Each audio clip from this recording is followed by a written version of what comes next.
matinal envolvía los muros de mármol de la ciudad eterna. Ni el sol ni el canto de los gallos rompían el silencio, preparado para lo impensable. Un momento después, un lejano estampido de madera y metal resonó por las calles. Roma tembló. No fue un rugido militar típico. Fue un murmullo triplicado, era un eco de pasos en masa, siendo el crujir de escudos arrastrados sobre piedras doradas. Los romanos lo sintieron en sus huesos, los bárbaros estaban aquí. No eran solo invasores. Eran la señal final de un imperio que se autodesgastaba. En la capital del mundo, había sido muchas cosas, sede del poder, símbolo del progreso, incluso refugio de oráculos y dioses. Ahora, sus estatuas se hallaban reducidas a polvo, sus templos, saqueados, sus ciudadanos, impávidos o huyendo, y bajo la capa de grandeza, algo había explotado por dentro. Un centurión con la mirada cansada, sostenía su espada con manos temblorosas. De fondo, otro legionario intentaba levantar la puerta de un templo para cerrar la última barricada. Hasta el mármol gritaba, desperdicio de fuerzas. Dale al like. Por favor, que hasta Napoleón lo haría si tuviera wifi. Y, si te gusta la historia, suscríbete, no cuesta nada y me ayudas mucho a mejorar. Sigamos. Ya no valía. El ejército romano era solo una sombra de lo que fue. Y mientras todo esto sucedía, un hombre avanzaba con paso lento entre la multitud bárbara, era Alarico, rey de los visigodos. Él no gritaba órdenes. No alzaba estandartes. Pero caminaba detrás, observando, como un juez dictando sentencia. No había odio en su rostro, solo resolución. Desde su trono, el emperador Honorio observaba carcajadas lejanas. Había resiliencia imperial, propaganda, blindaje político. Lo que no había comprendido era que Roma ya no era ese bastión. El poder se había convertido en teatro. El telón caía, sin anunciarse. No había conspiración tan profunda ni puñalada tan certera. Solo el tránsito final de una civilización que se rendía a la acumulación de sus propias decisiones. Pero no todo fue instantáneo. Para entenderlo, hay que retroceder siglos. Volver a entender por qué una aldea junto al Tíber se convirtió en la mayor potencia que el mundo haya visto, y cómo esa misma ambición se hundió en las arenas del tiempo. Roma nació en leyenda. Semidios Rómulo matando a su hermano, fundando una ciudad que destilaba futuro. Luego vino la República, con su senado de piedra, construyendo su poder por medio de justicia y conquistas. Y aún más tarde el imperio, con Julio César y Augusto Apex, el pico del esplendor. Cada conquista añadía gloria, y cada frontera, una herida en el alma del imperio. Las fronteras del Rin, del Danubio, del Eufrates, líneas finas que debían sostener vidas, comercio, seguridad. Y esas líneas empezaron a agrietarse. El primer gran peligro fue político. La monarquía republicana pasó de contrapeso a figura intocable. Gobernantes absolutistas seducidos por el lema, Roma para los romanos, pero gobernada por uno.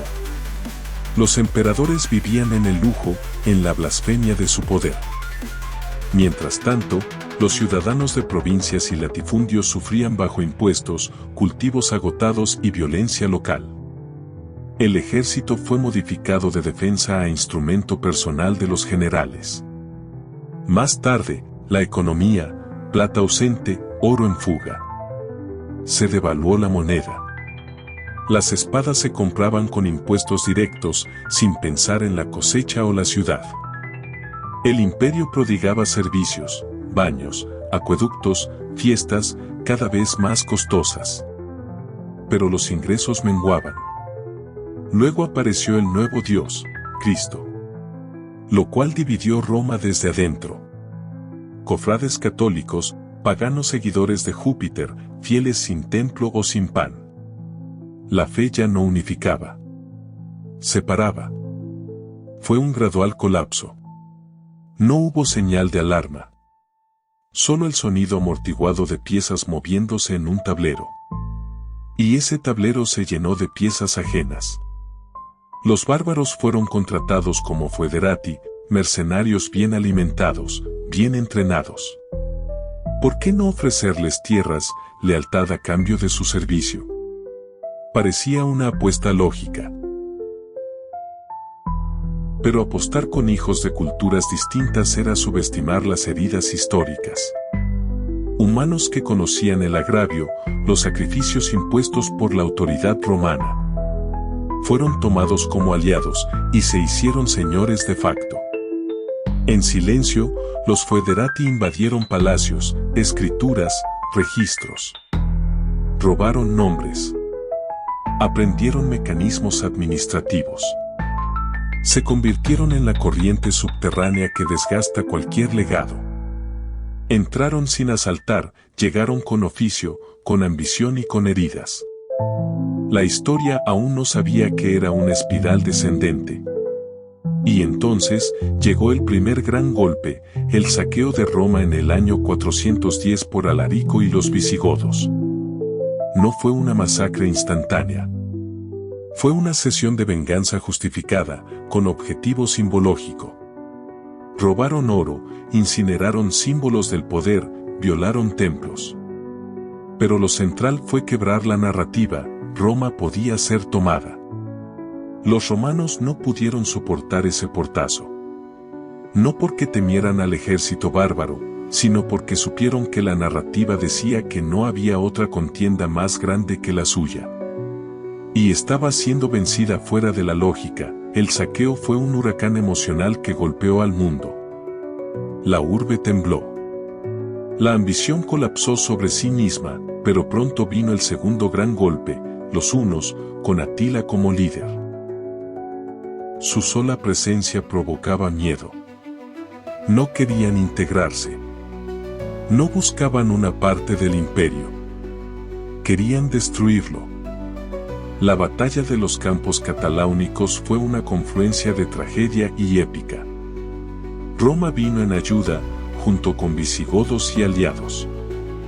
Atila, herido en carne mortal, fue forzado a retirarse. Pero no fue derrotado. Fue una tregua con condiciones. No hubo júbilo triunfal, solo una división rota. Roma aprendió a temer el desmoronamiento espiritual. La figura de Atila se convirtió en experiencia colectiva de miedo. No fue Roma vencida, fue Roma consciente de su vulnerabilidad. Y más tarde vinieron los vándalos en 455. Esta vez sin negociaciones. Arrasaron, quemaron, tomaron reliquias, cuerpos, memoria. El saqueo fue sistemático y brutal. Roma no fue destruida, fue humillada. Entonces llegó el truncamiento final. El 4 de septiembre de 476, Odoacro confiscó el cetro del último emperador de Occidente, Rómulo Augustulo. No hubo batalla ni fuego. Fue una firma formal. Un susurro balsámico de muerte de un imperio que ya estaba muerto hace siglos. Pero esto fue, al mismo tiempo, un germen de renacimiento. Roma no desapareció del todo. Europa fue su heredera. Sus acueductos, leyes, idioma, creencias. Las ruinas construyeron catedrales. Las ordenanzas se transformaron en canon. Y los pueblos bárbaros tomaron nombres nominalmente romanos, reyes, emperadores. El imperio no desapareció. Se transformó. Y la lección surge clara: el mayor enemigo de una civilización no es el extranjero. Es su propia arrogancia interna. Su ceguera. Su división. Porque Roma no fue vencida en los muros, fue traicionada en los pasillos del poder. En los mercados sin grano. En las calles donde la esperanza se volvió susurro. El colapso no llegó con gritos de guerra, sino con el silencio de generaciones que dejaron de creer en su promesa. Y ese silencio se hizo eco en toda Europa. Los monjes comenzaron a copiar los textos antiguos en scriptoriums lejanos, aislados del mundo. Como si supieran que una gran noche se cernía sobre el continente. La Edad Media nació no como una época oscura, sino como una vigilia tras el incendio. El cristianismo, antes motivo de división, se volvió ahora refugio y tejido. Los obispos reemplazaron a los senadores. Los conventos, a las bibliotecas. Donde antes había águilas imperiales, ahora se alzaban cruces. Y sin embargo, en cada ruina que quedaba en pie, seguía latiendo Roma. La Vía Apia seguía marcando rutas. El Coliseo, aunque medio derruido, hablaba de ingenio. Y el latín, lengua que articuló imperios, se convirtió en madre de lenguas romances, el español, el francés o el italiano.